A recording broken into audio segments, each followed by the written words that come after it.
Schenectady. Can we edit out a piss break? Who cares?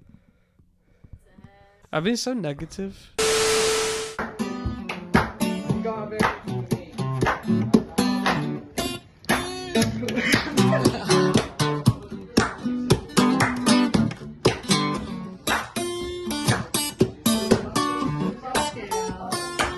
Come on, Garrett, what are you saying?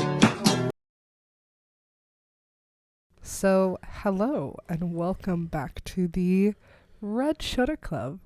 I'm back, definitely not for the second time recording, with the lovely James O'Donnell. Hello. You look like a little boy on his first day of school. Little homie thought school was only for one day. He mad. Oh my goodness. So James, Mm-hmm. you're a musician here in Liverpool. That's right. You've been a musician in a few places. Tell us a bit about yourself. Tell us a bit about myself. Yeah. My name is James O'Donnell. I listened to music for the first time when I was 15 years old. It was really nice. And then I started learning guitar. And then I started playing guitar. And then I got invited onto the show. Quite a synopsis. You listened to music for the first time when you were 15? No, I mean, I'd heard music before, but, like, the first time I really gave a shit was when I was 15. Fair enough. Like, I had a few albums and artists I'd kind of just, like, have on the background while I was doing stuff growing up. But it wasn't until I discovered Paul Simon and Peter Gabriel when I was 15 that I actually was like, yo, music's cool. Before then, it was just kind of like, I didn't get it. Fair. And then, like, 2 months after I heard Paul Simon for the first time, I was learning guitar because I just wanted to play Simon and Garfunkel songs. Do you remember, like, the song that did it for you? I remember the album. It was a live 1969 album, and they opened with Homeward Bound. So throughout my first, like, year and a half, 2 years of playing, I'd always open with Homeward Bound. Very nice. So it was Simon Garfunkel songs like that. Kathy's song, April Comes She Will, some cuts off the Inside Llewellyn Davis soundtrack, Hang Me, Oh Hang Me, Fare Thee Well, stuff like that. That's what kind of got me in, like, the folk route. And then, like, Peter Gabriel gave me the glam and the glitter and the screaming down a microphone side of my persona. They are two very different sides, but you find a very nice way to merge them, I will say. Thank you.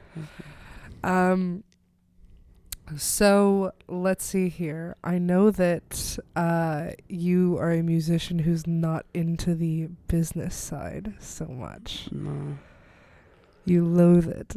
I feel like it's the exact opposite kind of headspace that I go to music for. Music is, and all art is, a form of escape, especially when you're creating it. Because some people like clench up real tight like a clamshell when they're trying to make art, because they have really high standards on themselves, which is always healthy. Because I beat myself up as much as any other musician does. But at the same time, I'm always aware that my taste is always going to be better than my ability. But there's a certain thing about writing music where I just shut that all off. Uh-huh. Where I kind of, like, shut off all primary functions of the brain. I'm very much just... It's almost like meditation, just trying to cancel it all out. Kind of like step into the subconscious and just kind of open yourself up a little bit. What was your question? It wasn't really a question, but just talking about how you don't love the business side. Yeah. Yes, I like music because when I write and when I perform it, I feel like a conduit for something else. I can kind of shut down, close my eyes, and just enjoy what's here and now and the present. So when you add something like business, and which is strategy at the end of the day, I think if you're going to be thinking about business, you're going to be thinking of music and your job, or like your aspirations in music from the perspective of a chess player. I'm going to move this here, wait to see what happens, move that there. You're planning in advance, you're planning contingency plans, and it hurts my brain to think like that. it is like clenching my jaw really tight or whacking my head against a wall. It's not how I like to think. It's not really how I can think. So I'm not gonna like try, you know, because I already found what I like about music, and it is on the different side of the playing field to the business side. Very fair. Very fair. So, you lived in Lancaster for a while, and you were a gigging musician out there. So tell us a bit what that was like. Well, I remember when I first started doing open mics in Liverpool when I was still in school. I went to one, I believe, over in Southport, hosted by Tom Percy and Dan Assels, and that was the first time I ever performed. I think that was like mid 2017. It was the day before my chemistry GCSE exam, and I went out to do my first ever open mic. And I played a few more. I played at the original kind of open mic at Phase 1. Can't remember what it was called, but there was an open mic at Phase 1 run by Katie Mack. That very cold place. So that was kind of like the only really open mic I knew about and could go to like pre-COVID. It was after COVID, everywhere's got an open mic now, but back then, like the original kind of open mic scene was like dying down and people were bored and disinterested, and so it was under that context I left to go to uni. And I remember I just started that summer putting my stuff out on Spotify, and I was excited to see what university would have to offer. There was a radio station in my uni, Bellrig FM, which I later became a member of, hosting my own radio show. But there was a battle of the bands kind of thing. And this is like quite early on. A lot of people from my house said they were going to come. A lot of people said they were going to come. And this is my first kind of real outing as a musician in Lancaster. One person came, and our judges were a bunch of like BBC introducing like proper industry people. And I played like 2 covers, a folk song and an original. The folk song being She Moves Through the Fair, the original being Valentine's Day. The covers were Tangled Up in Blue by Bob Dylan and The Boxer by Simon and Garfunkel. 2 of the biggest songs by 2 of the biggest songwriters of all time. And those were the long, repetitive songs. And this guy, one of the judges, a BBC introducing guy, a fucking radio presenter, a guy who works in the music industry, they didn't recognize them. And so, like, some of your songs, their length doesn't, like, their structure doesn't justify their length. I was like, you are talking about Bob Dylan now. You are talking about Paul Simon. And then he comes up to me and he's like, oh, you sound like this guy, you sound like this guy. A bunch of, like, modern alternative, kind of, like, depressing indie folk. And I'm like, can you take your education back like 2 decades? Like, is that so difficult as a radio presenter, as a creator of music? So no one came. The judges like had no knowledge of music. I didn't get through to the first round, the second round. I didn't get past the first round. And at that point, I was like, there is no market for my music right now. No. Nobody gives a shit about folk music right now. And I was just kind of remember I was sat on the bench outside my accommodation, kind of like looking out over the railway tracks at night afterwards in my like Peter Gabriel makeup, just thinking to myself, like, maybe I don't need to perform. Maybe I just need to get stuff recorded, get stuff available, and then the audience will find me.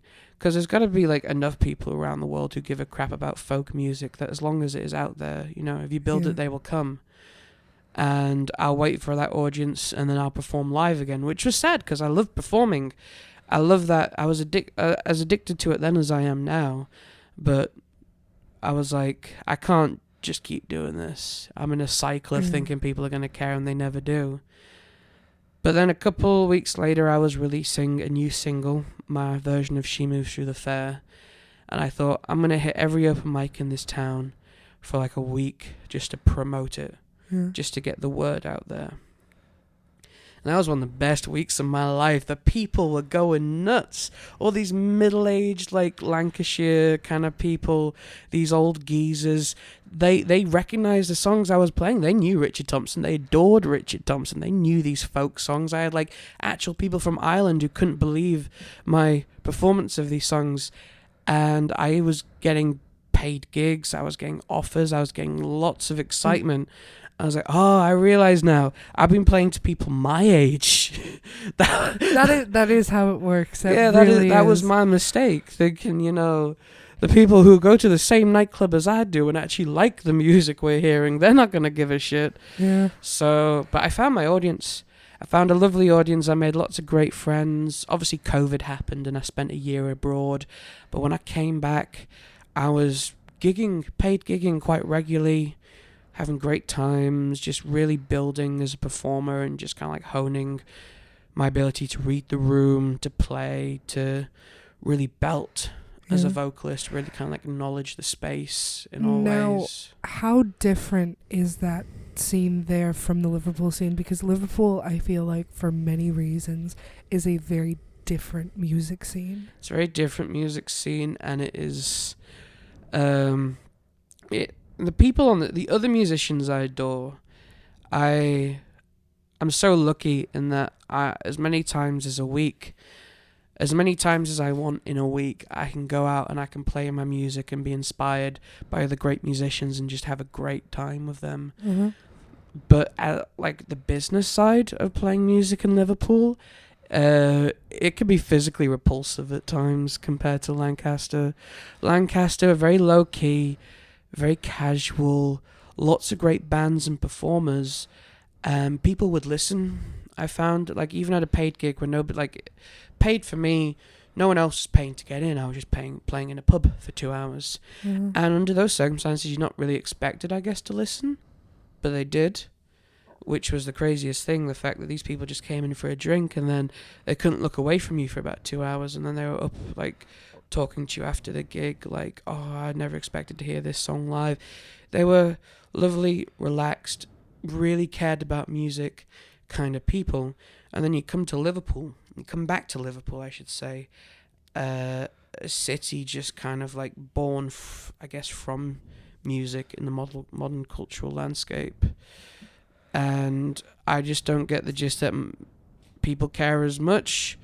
I mean, people care about music, and arguably, like, it is a bigger focus for some people in their day-to-day lives. But I think so many people are seeing it from the business side. Well, what do you think makes that difference? I think there's probably a couple of things that make that difference. But I think there's a lot more musicians in a city like Liverpool than there is in Lancaster. So that's why it can get a bit ravenous. It can get a bit crabs in a bucket. Which it's great socially for musicians because other musicians are so easy to find, but then there's so much more competition. There's so much more competition, but it's also like, what are we competing for? Yeah. Because I would compete to get a gig in Lancaster because I knew the places I was playing in were lovely atmosphere, lovely people, lovely clientele. I could get like a well-paying gig at some pub in Liverpool, but I couldn't even be guaranteed there could be a match on and then it's game over.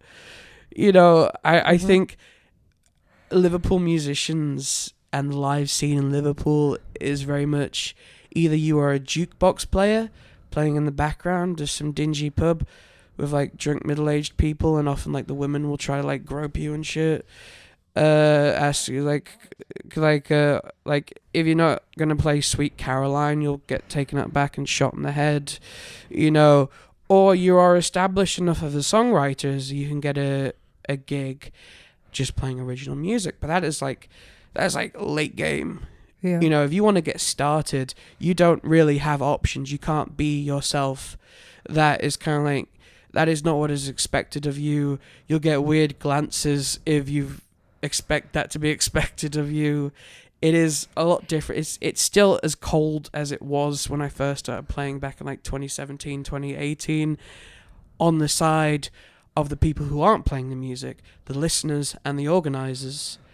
But the musicians are some of the best friends I've made, and so as long as I'm able to go out and keep doing that, keep playing open mics, keep seeing my friends do amazing things, then that is all the success I could really ask for in a city like this. Mm-hmm. I think if I'm gonna like get anywhere as a folk musician, I need to go back to the countryside. Yeah. I need to go back where you can hear birds at 4 a.m., Mm-hmm.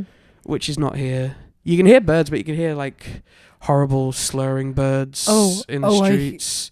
I also hear the seagulls, which if I leave these windows open will come into the apartment. Yeah. Like I'm not joking. I have a desk in my room. I have the same windows and a desk is butted up against it. I've woken up to just claws on the table.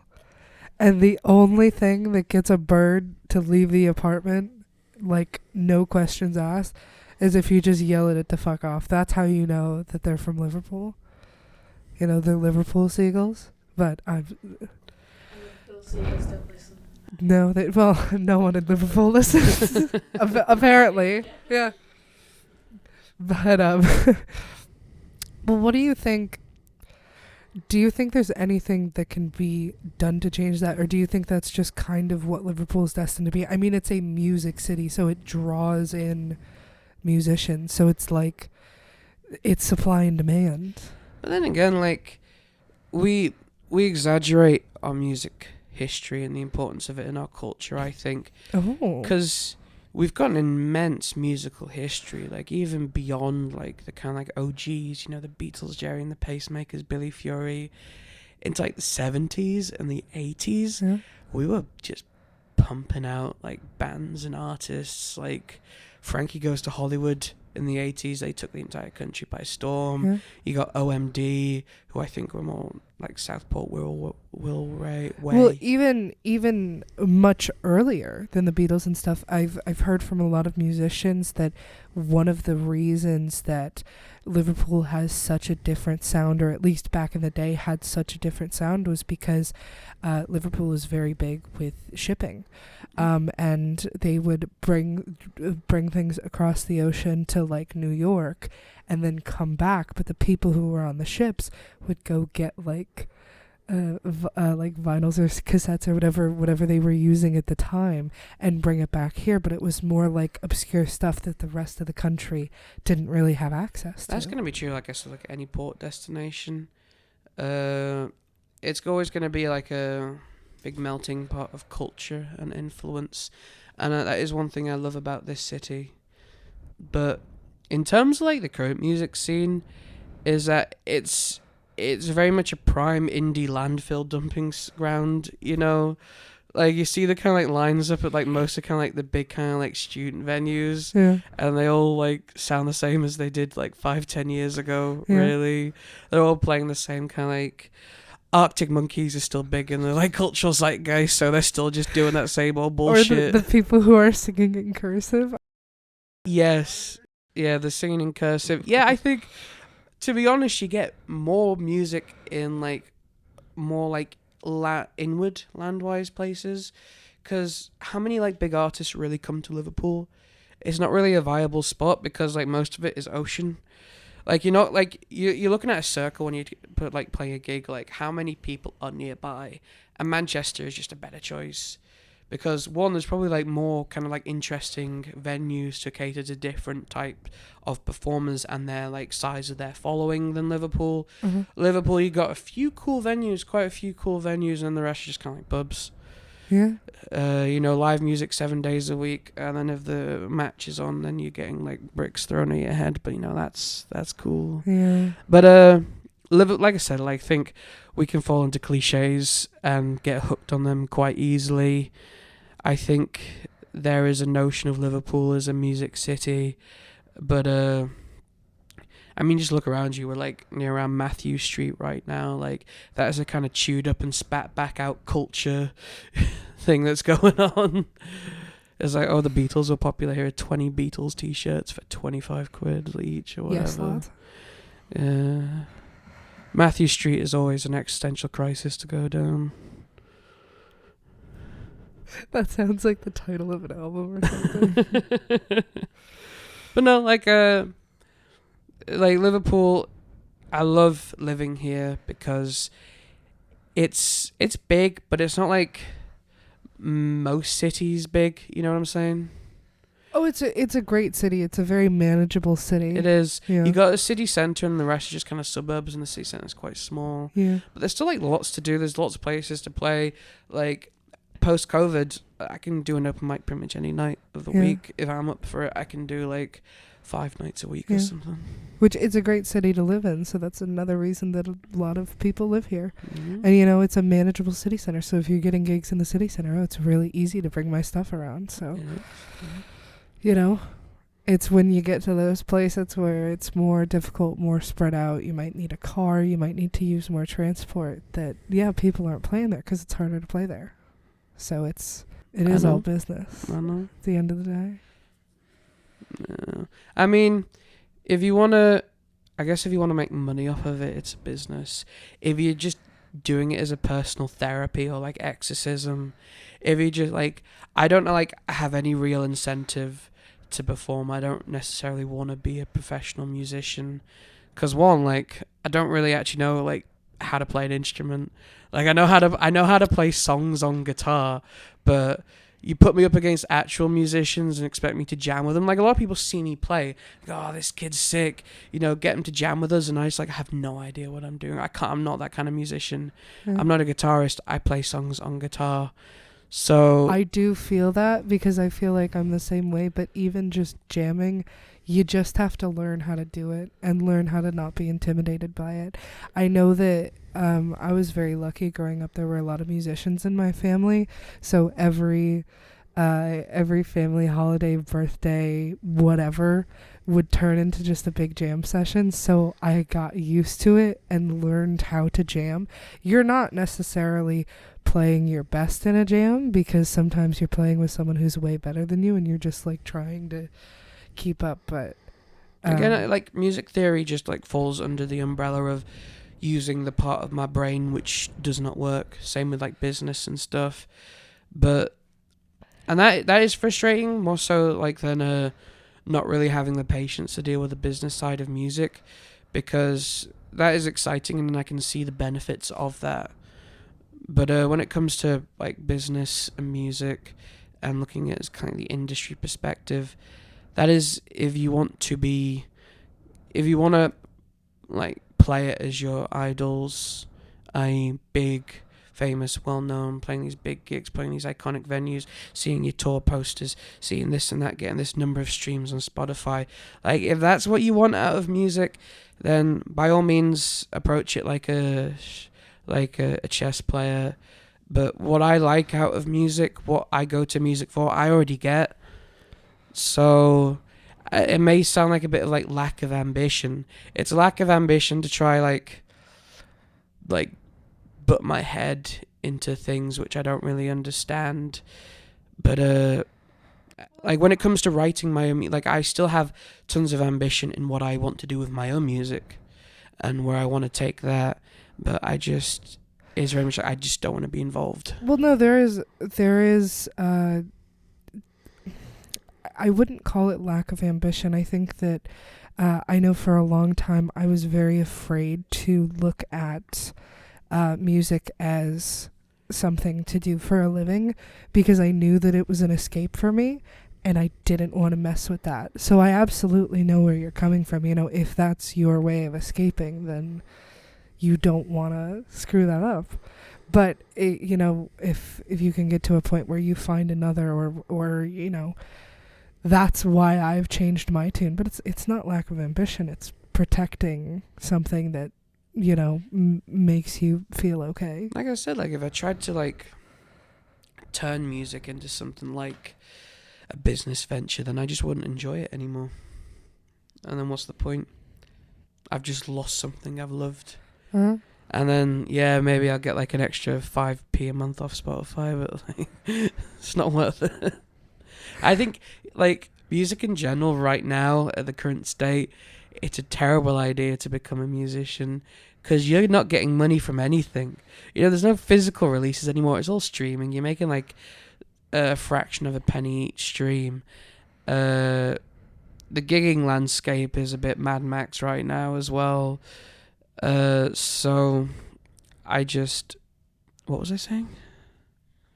Don't be a musician. Oh yes, I never wanted to be a musician. I wanted to be a filmmaker, which I don't know. I still want to do, and like it might seem hypocritical what I'm about to say, but like music, like all the musicians I knew, it was always a bit very kind of like I pitied the musicians because they were like once they had music, once they were doing gigs, they became kind of panhandlers.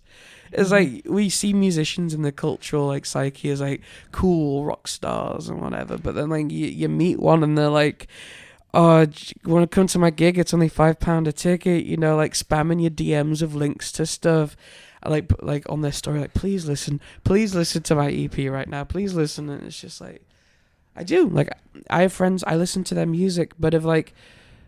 Like people I've spoken to once hop in my DMs like, can you help me expand my brand? And it's like, how much clout do you think I have?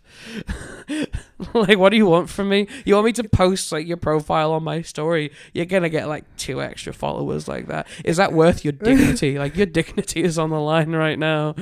I don't know, maybe I've got too much pride to be like that. Maybe I like music as something natural and something organic. So if I take a song I'm happy about and feel a lot of pride in, it's gonna turn into that's my child. If I start trying to cram it down to other people's throats, it's becoming the Eraserhead baby. I will not be able to look at it the same way again. So much shame will have been tied with it at that point. The fact that I'm going up to these people, like just pure sadness and pleading in my eyes. It's like, please stream my song on Spotify. It's like, no, it's there if you want to hear it, and it's there for anyone who wants to hear it. Like.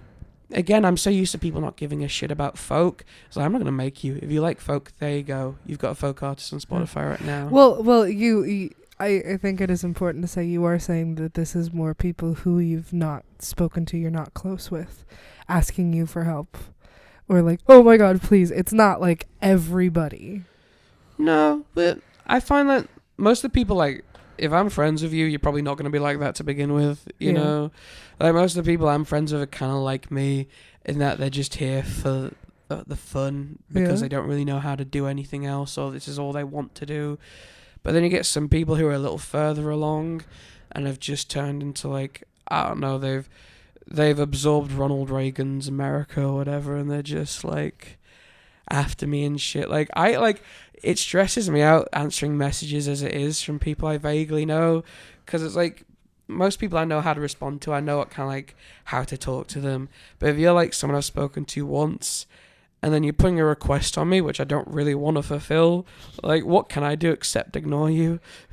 So do you hate how much marketing we've done for this show? No. I mean, like, I'm not gonna lie, I don't really like put 100% of my brain towards every post of yours I see, but you know, like, it's an interesting structure in how, like, before the stream you promote this aspect, you get nice pictures. Yeah, that's fine.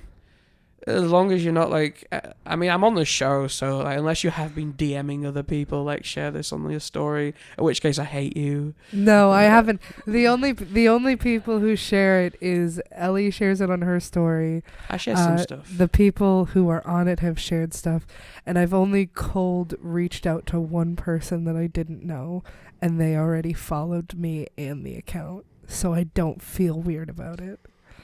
Because there is something like almost like some kind of reverse psychology when someone's like, oh, will you please watch my stuff? Or like the people who have started being really nice to Ellie and I since we've started this show, and they're just suddenly reaching out and being really nice, and it's like, I wanted to have you on the show anyway, but now I kind of don't.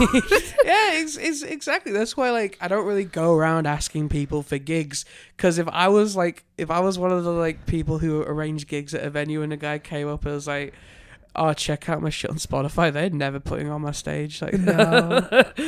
Well, that's how I instantly write you off. Yeah. That's because if you have to present to me that you've got it, you don't got it. Yeah. You know? I hate marketing myself. I can't market myself Like I really can't. That's why I want Ellie to pretend to be my manager. And just be like, oh, this girl, she's fucking great. You need roleplay. Ooh, hey. Knock it off. What are like This is why we're not getting you a lav mic. a lav mic? A lavier? Lavier, yeah, it's French. Lava, that's lava. That's like a lav. no. It's you know how like bugs say like give birth to like a lava or something, Oh, and then it's like a little like kind of like larva? yeah, lava, yeah. And it's Yeah, like I'm American. I pronounce my R's. yeah, it's a prepubescent stage of like an insect. It's kind of like pale and kind of slimy. I think we should get like 20 of those. What was it you were making fun of me? What was I saying the other day with a really hard R? Was it it wasn't whirl. It was Birkenhead. Birkenhead. The amount of like whenever I bring friends to Liverpool and they say like the sign for Egbert and like how people from outside of Liverpool try to pronounce Egbert is really funny.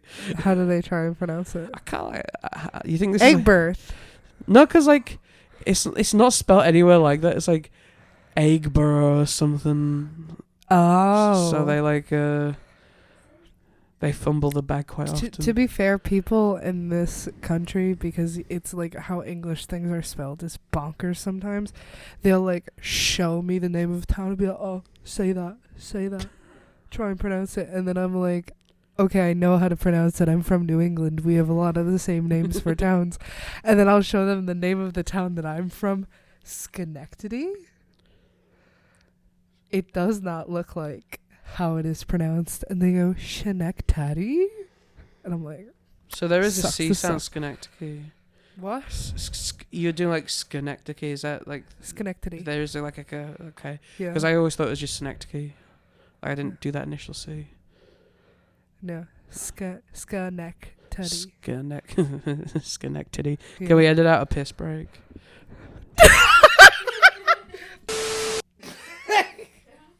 No, the other person who took a piss, James. He was staring like directly at Shannon when he said that though. Like he didn't move your head. When I'm really drunk and my friend goes to the bathroom, I always like accidentally say like, can you take a piss for me? You know.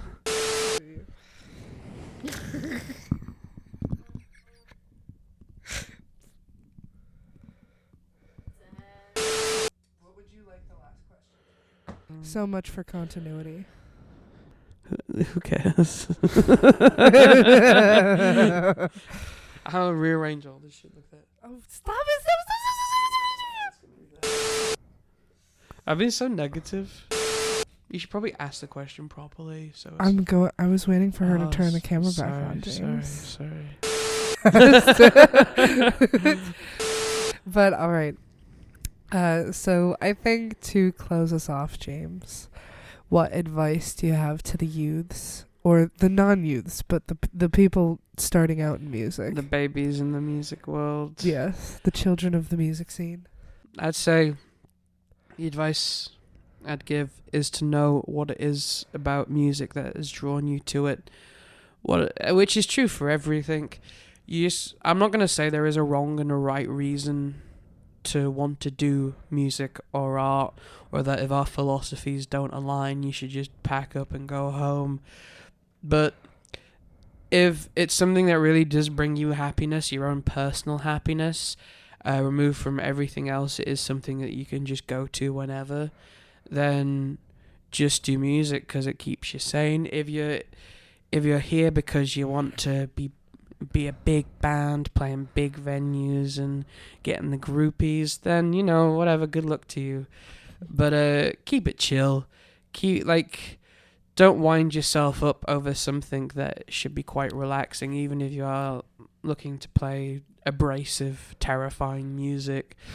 There should be something exercise. There should be a catharsis, a pathos. There should be something calming. It should be, at the end of the day, above all else, good for your spirit. So, if music is not something that touches you on the inside at all, then you're probably going to get bored of it quite soon after you've already spent like 500 quid on like audio interfaces and MIDI keyboards and professional music editing software just to get bored of it. Like, know what you can do right now and just sit with that for at least a minute and just have a little bit of introspection for it, because the best kind of music are the music from people who understand themselves and understand why they love what they do. And if you don't have that, then you're going to have to get to it at some point eventually. Otherwise, you're just going to be screaming white noise into the void and nobody's really going to hear. That is really a beautiful sentiment, James, and I think that we're going to head to one of the most beautiful, gut-wrenching songs you are ever going to hear. It's going to change your life.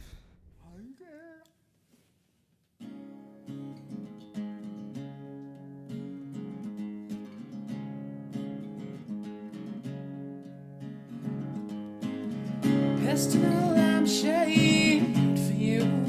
Yeah, I pissed in a lampshade, it's true. Yeah, I pissed in a lampshade. I pissed in a lampshade. I pissed in a lampshade for you. Oh, no, no, yeah.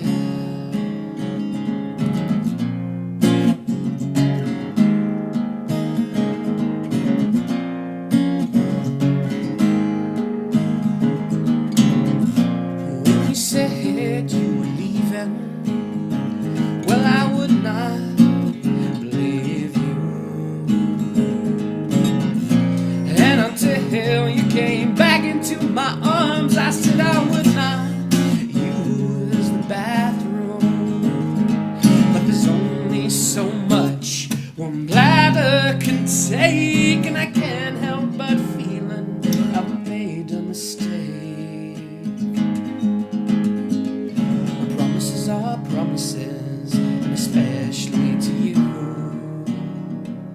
So keep that in mind when I tell you that I pissed in a lampshade for you.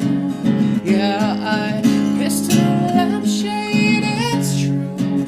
Yeah, I pissed in a lampshade. I pissed in a lampshade. I pissed in a lampshade.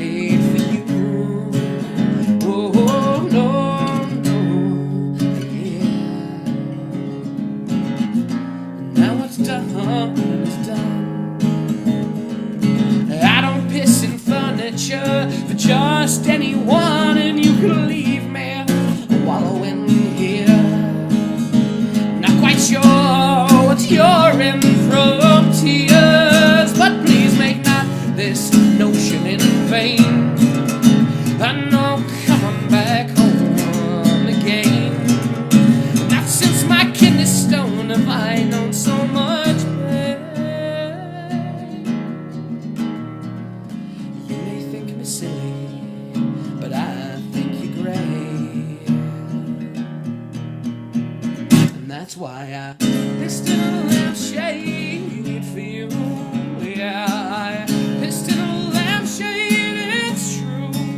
Yeah, I pissed in a lampshade. I pissed in a lampshade. I pissed in a lampshade for you. And if this doesn't show you how much I adore you, take a look at my carpet, my drapes, and take a look at this lampshade. It's stained for you.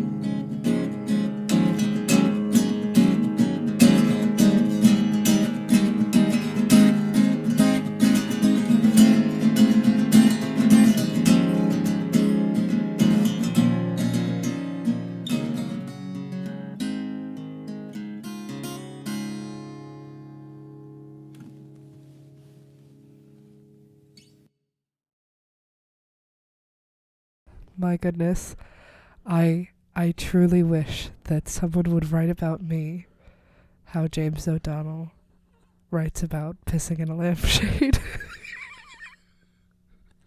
Thank you for coming on the show, James. That was lovely. It does kind of smell of urine. It was my pleasure to be on Red Shutter Club. Yes, lots. Tune in next week. You heard it. You heard it. James said it. You have to do it now. Tune in next week. Like every post. Send it to your people nan. that you barely talk to. Yeah. Did you say send it to your dad? Your nan. Your nan. Get it on the Fire Stick at your nan's house. Make her watch it.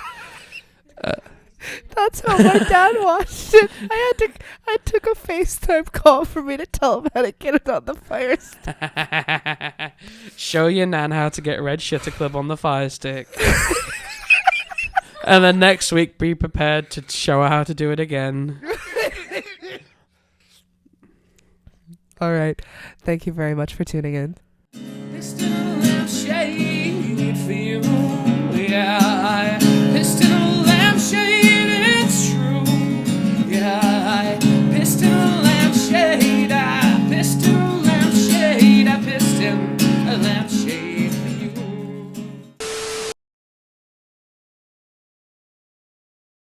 So even though they are tighter than the other pants, it's still just a flat area where my balls are.